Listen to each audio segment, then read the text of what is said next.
Assalamualaikum warahmatullahi wabarakatuh. Halo semuanya, perkenalkan nama saya Harnes Monika dengan NIM 250302100022. Pada video ini, saya akan membahas tema Back to Nature dalam pengobatan, yaitu pemanfaatan tanaman obat tradisional. Tanaman yang akan saya bahas adalah tanaman tapak dara atau dengan nama latin Cataratus rose. Di masyarakat, tanaman tapak darah sudah lama dipercaya sebagai obat tradisional, khususnya untuk menurunkan kadar gula darah dan meredahkan demam. Biasanya, daun tapak darah direbus dan diminum airnya sebagai ramuan herbal. Selain dipercaya mampu menurunkan kadar gula darah, tapak darah juga secara tradisional digunakan untuk membantu meredahkan demam. Demam sendiri merupakan respon alami tubuh akibat adanya infeksi atau peradangan, yang ditandai dengan peningkatan suhu tubuh karena pelepasan mediator inflamasi seperti prostaglandin. Kepercayaan ini diwariskan secara turun-temurun, namun tentu perlu dikaji secara ilmiah. Patogenesis penyakit diabetes mellitus. Diabetes mellitus merupakan penyakit metabolik yang kronis yang ditandai dengan meningkatnya kadar glukosa dalam darah. Kondisi ini terjadi akibat gangguan produksi insulin atau penurunan sensitivitas sel terhadap insulin. Akibatnya, glukosa tidak dapat masuk ke dalam sel dan menumpuk di dalam darah yang dalam jangka panjang dapat menyebabkan berbagai komplikasi.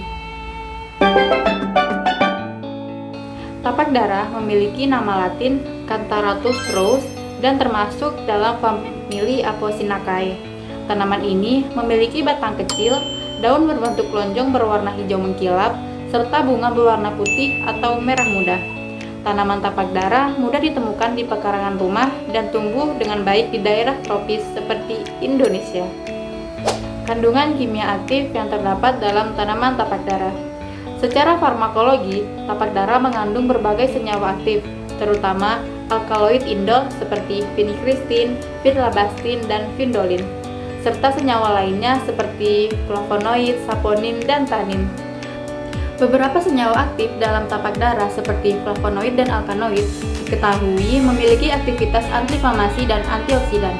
Aktivitas ini berperan dalam menekan pembentukan mediator inflamasi, sehingga secara tidak langsung dapat membantu menurunkan suhu tubuh dan memperbaiki kondisi tubuh saat demam. Kandungan inilah yang membuat tanaman tapak dara memiliki aktivitas biologi yang cukup kuat. Mekanisme kerja tanaman tapak dara. Beberapa peneliti menunjukkan bahwa senyawa dalam tapak dara dapat membantu menurunkan kadar gula darah dengan meningkatkan sensitivitas insulin serta menghambat pembentukan glukosa dalam tubuh. Selain itu, aktivitas glukosa dalam flavonoid membantu melindungi sel pankreas dari kerusakan akibat stres oksidatif. Salah satu penelitian yang berjudul yang dipublikasikan dalam BMC Complementary Medicine and Therapies menunjukkan bahwa pemberian ekstrak Cataratus rose mampu menurunkan kadar glukosa darah secara signifikan pada tikus diabetes dan meningkatkan ekspresi gen transporter glukosa di hati tikus diabetes. Hasil ini mendukung penggunaan tapak dara secara tradisional, meskipun masih diperlukan penelitian lebih lanjut kepada manusia. Cara penggunaan tradisional. Secara tradisional, tapak dara digunakan dengan cara merebus sekitar 5 hingga 7 lembar daun segar dalam 2 gelas air hingga tersisa 1 gelas. Kemudian diminum 1 hari sekali. Namun, efek farmakologinya cukup kuat.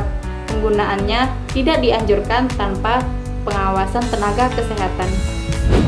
Dalam praktik pengobatan tradisional, selain direbus dan diminum airnya, tapak dara juga digunakan dengan cara lain, seperti daun yang ditumbuk lalu ditempelkan pada bagian tubuh tertentu, atau dikombinasikan dengan tanaman herbal lain.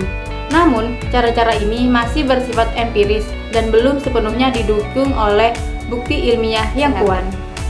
Menariknya, dari tanaman tapak dara telah dikembangkan obat modern seperti vincristin dan vinlabastin yang digunakan sebagai obat kemoterapi di rumah sakit. Hal ini membuktikan bahwa tanaman tradisional dapat menjadi dasar pengembangan obat modern. Oleh karena itu, sebagai calon tenaga kefarmasian, penting bagi kita untuk berperan dalam memberikan edukasi kepada masyarakat. Tanaman herbal seperti tapak dara memang memiliki potensi sebagai obat alami. tetapi penggunaannya harus dilakukan secara bijak dengan dosis yang tepat serta tidak menggantikan terapi medis utama tanpa konsultasi tenaga kesehatan.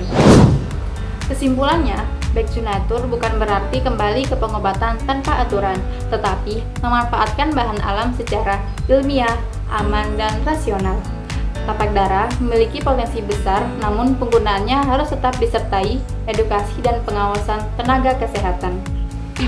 Melalui pendekatan back to nature dalam pengobatan, kita diajak untuk kembali memanfaatkan kekayaan alam Indonesia, namun tetap berdasarkan pada prinsip evidence-based medicine agar keamanan dan efektivitas terapi tetap terjaga.